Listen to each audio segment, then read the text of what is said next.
Hi everyone, today is day 3 of Zoom Marathon Challenge Season 4, and today I'm gonna talk about the pre-rendering method in Next.js. What is pre-rendering and how it works in Next.js framework. So, as we know that Next.js is a framework of React, it is more efficient and gives more feature as compared to React, and it is becoming popular, right? People are using it, and I have also built some project in Next.js recently.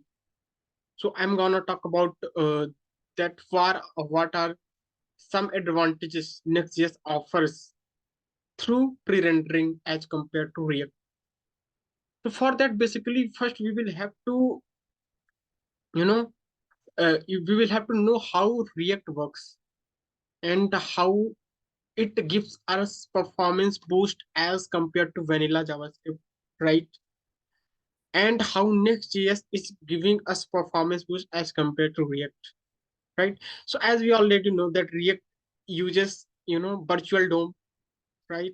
So it only updates that part of the DOM which it only re-renders that part of the DOM which has been updated. So it don't re-render the whole DOM, and so here we save our time and effort by not re-rendering the whole DOM and only by re-rendering only the things which have been updated.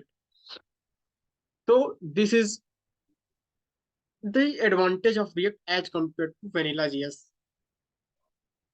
So now what changes React Next.js brings as compared to React?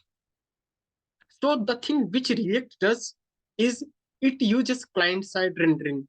Means a request is made from the server. Suppose any user is loading the page. Any user is opening a website, and of course upon opening the website it will you know load the page. So what happens that first of all React will send us a blank HTML page even for a millisecond, but it will send us a blank HTML page. After that after that the whole React bundle loads with JavaScript, and after that our UI is visible and it's interactable as well. So this process takes a lot of time, right? That first a blank page is being sent, after that the whole React bundle is being prepared, and its UI is visible after that, and it's interactable. So it takes a lot of time. So what Next.js does that it believes in the concept of pre-rendering. Now what is pre-rendering? Pre-rendering basically means render the means you are keeping aside your HTML page in advance, and when user is requesting, you are sending him the whole HTML page. So there is no blank page which is being sent first, like in the case of React, right? So Next.js use two types of we can say methods to pre-render the HTML page. One is SSR, means server side rendering, and other is SSG, means static side generation. We will see what is static side generation and server side rendering. So first we will see what is server side rendering.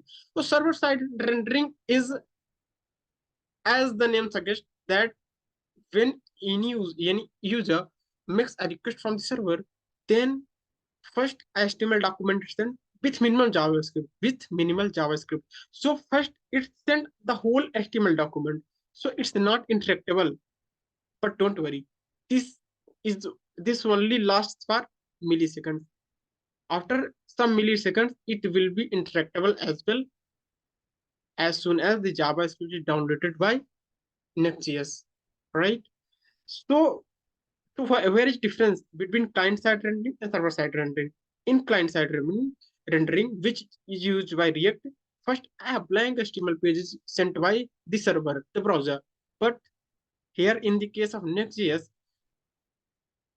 HTML page is sent, but it's not blank.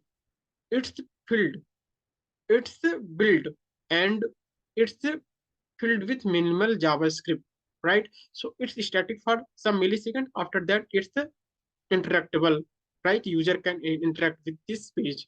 So it's called server side rendering. Then what is static side generation? So static side generation is, we can say that the whole, we can say that the best method if you wanna use, you know, pre-rendering thing, right? Suppose you have a portfolio or you have a static website in which you don't have to change much data. Then in that case, SSG means static site generation is a must thing. So what does static site generation does as compared to server side rendering? In static site generation, a HTML page is built at the time of building of the application. Means when we run an npm build, the HTML page of all the routes, all the pages of the next our website is made at that time only. So it's more fast as compared to SSR. In SSR, when a client makes a request, then a HTML page is sent. But in SSG, a HTML page is already been prepared at the time of build only. So this is the most recommended method if you wanna use pre-rendering, and if you wanna use Next.js for that thing. And Next.js also support client-side rendering. Suppose, because there will be moments, there will be situations in which you have to use client-side rendering as well. You can use that client-side rendering as well, right? So I hope these were three things like CSR, SSR, and SSG. I was able to, uh, uh, I was able to explain well, and that's it for today. And tomorrow we will meet with another interacting, who knows, React.js, Next.js, JavaScript, HTML, CSS, MongoDB, Node.js, or Express.js. Any topic, we will talk it tomorrow, right? Thank you for your time.